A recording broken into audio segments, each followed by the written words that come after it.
traveling by sea, together with friends. And not just friends, nakama. They will cover your back and will always help out.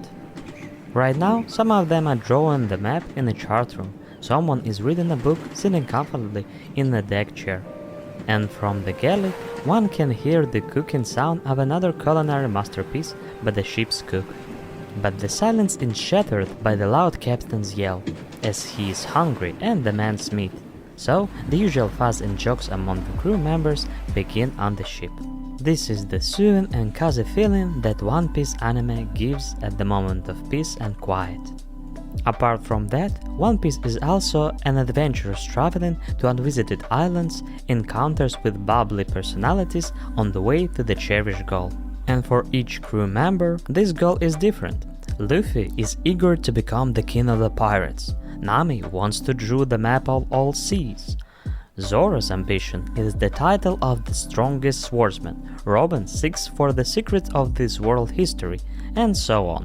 Describing the goals of the heroes of this story brings a soft, peaceful smile on my face, because in the course of 1.5 years I've known them. They got under my skin.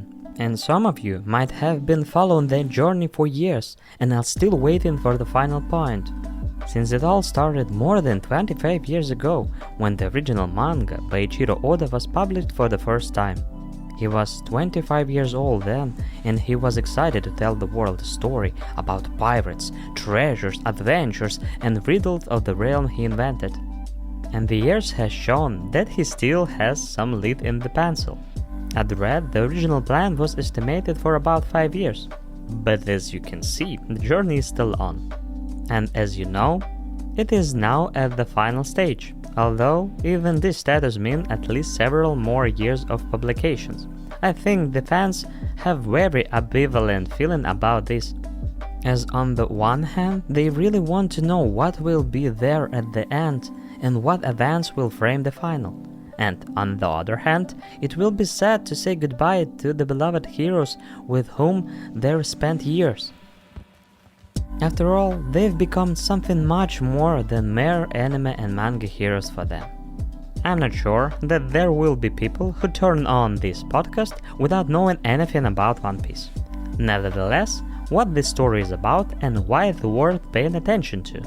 It all starts with meeting Monkey D. Luffy, a young lad who is very excited by his cherished goal of becoming the king of the pirates and finding a mysterious treasure called One Piece, which was publicly mentioned by Goldie Roger, the last holder of the main pirate in the world status, during his execution.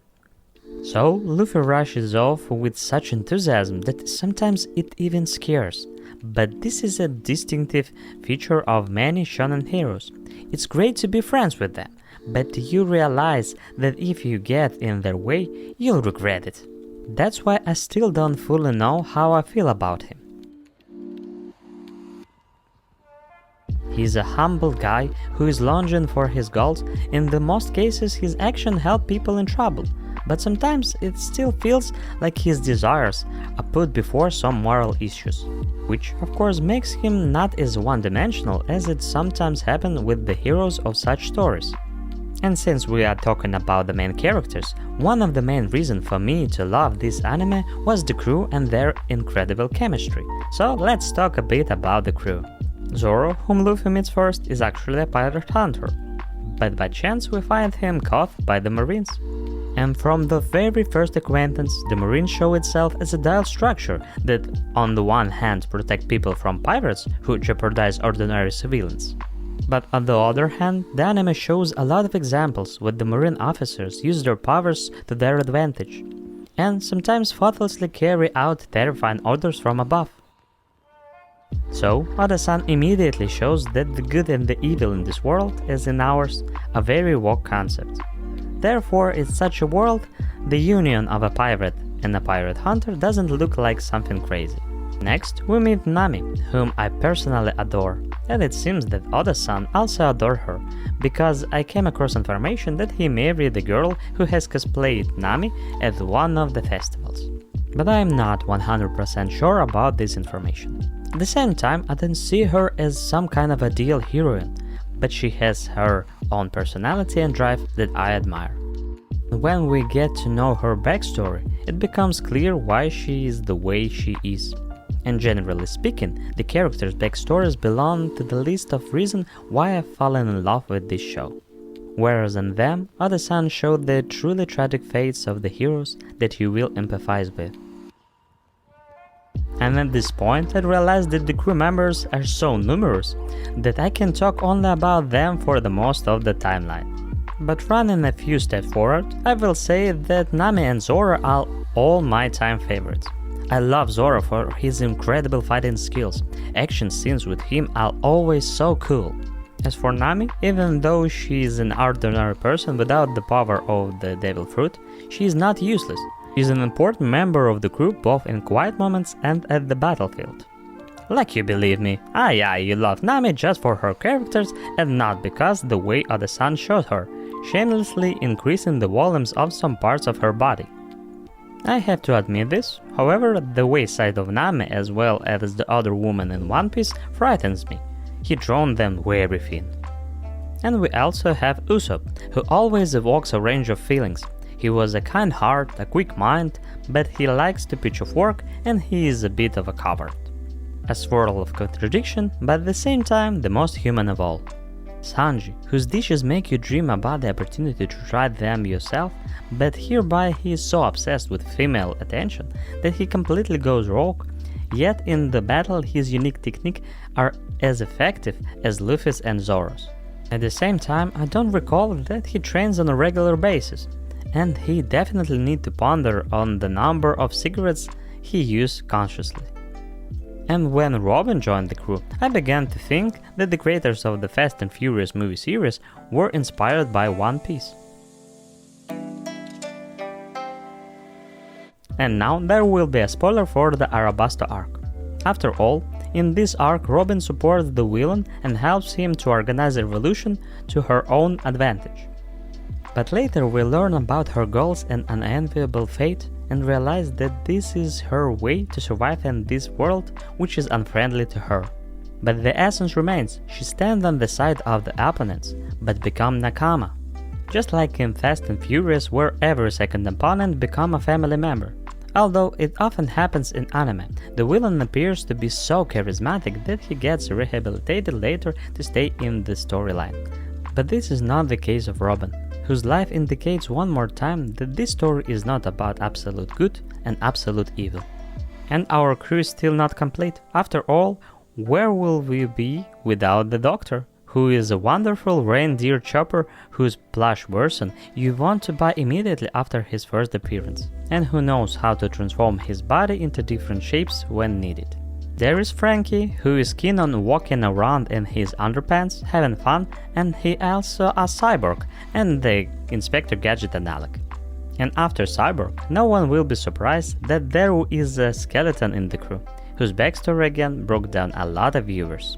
And they are also cool guys, about whom you can write a lot, but for me their heyday is still ahead. And I would love to read who your favorite one is and why.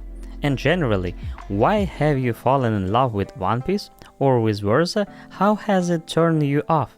It's all different for everyone.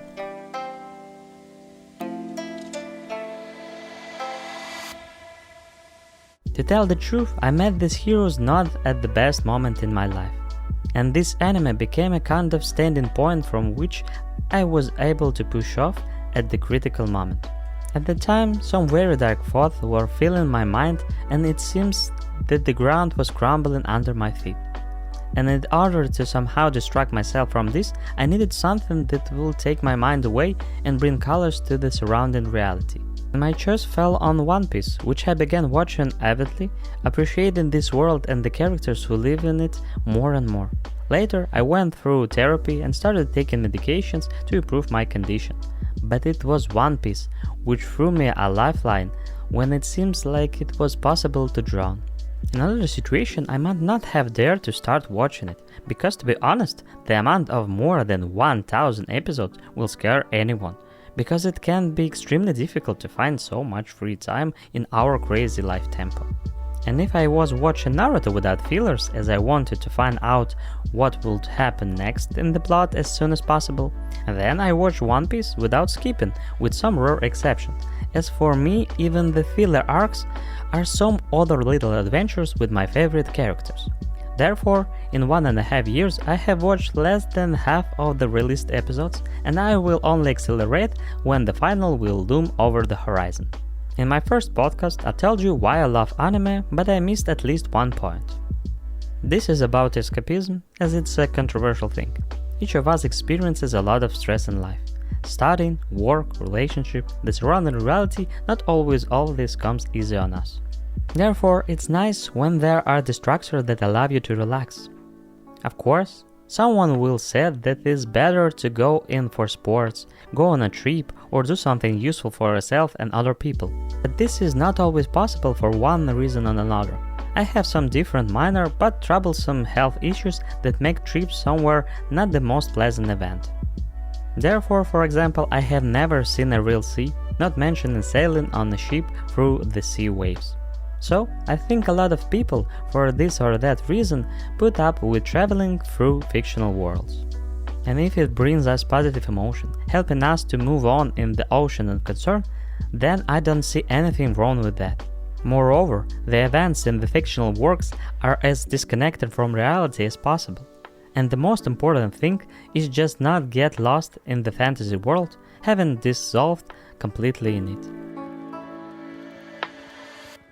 Well, maybe Oda-san didn't expect such effect while he was creating his monumental work, but I am grateful to him for it, as I found a temporary refuge from life's worries in it. And even though I haven't even seen half of it yet, I already treat it with such love and warmth. And I think that not only I've received the kick of positive emotion from One Piece at the right moment of life, and there are a lot of people to whom this work gave the necessary emotional impetus. Even the fact that Oda-san has been working on the manga for so many years is inspiring. Frankly speaking, it scares too. In one interview, he has said that he sees his family not more than once a week. And taking into account the weekly format of the manga release, this is not surprising. It's Oda-san's persistence that is surprising, because even I, being new to the world of manga and anime, know a lot of examples of authors who saved their health and took long breaks from work. And it's clearly why, when I typed his name in the search engine, one of the popular queries was related to his health and condition. So, let's wish Oda-san good health. But more than his strong work ethic, I am struck by his imagination, because One Piece is the brightest example of what can happen if you don't put yourself in a box. Real pirates were not the best people, and I don't think there are plenty of those who would like to become a real pirate who robs, kills, and does other nasty things. But the Oda-san's world is a completely different world.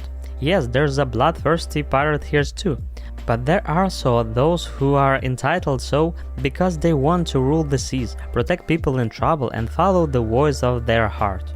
Although you can call our heroes warm and fuzzy either. First of all, their own goals lead them forward, but they are not ready to leave people in trouble either. Although I'm questioning Luffy's decision in terms of morality while watching the Impel Down arc and writing the script.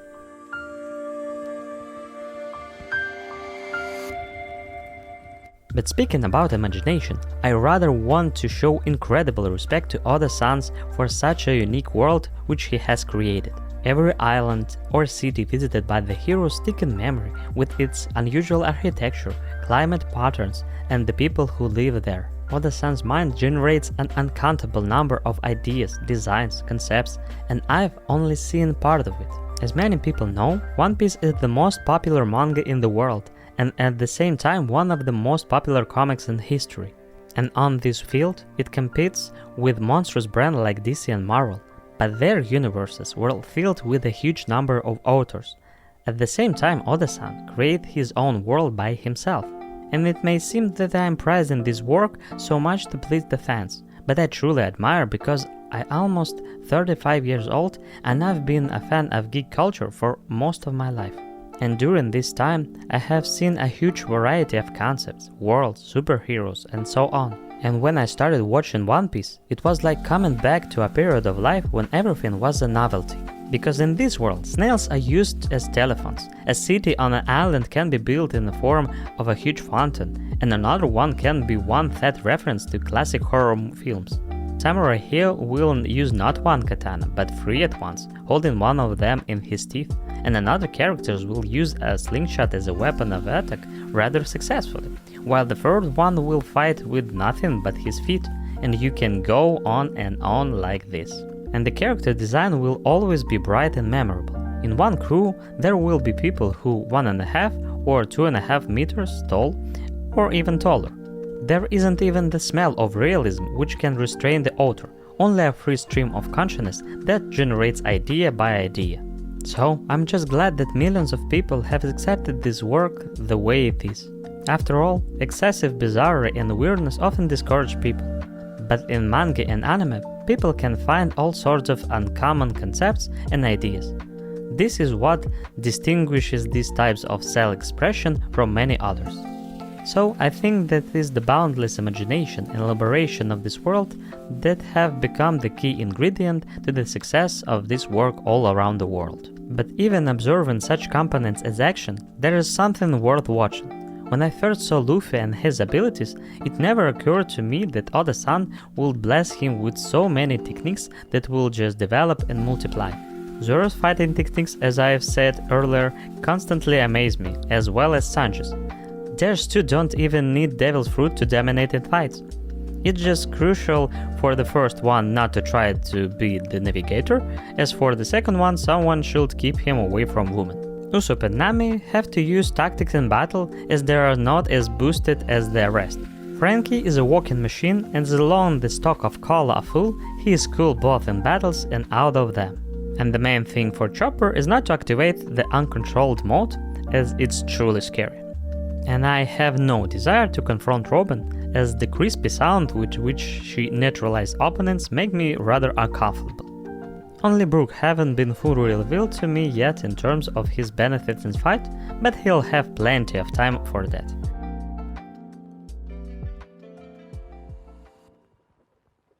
Generally, as you've understood, I've just fell in love with One Piece. Its strangeness, characters, world, spirit of adventure, music, action, comic moments, dramatic moments, and of course moments of maximum epic. All this explains the incredible popularity of this work.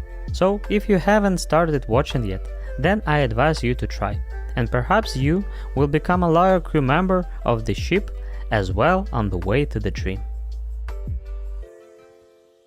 Do do do do do do do. Do do do do do. Do do do do do do do do do do do do do do. One Piece.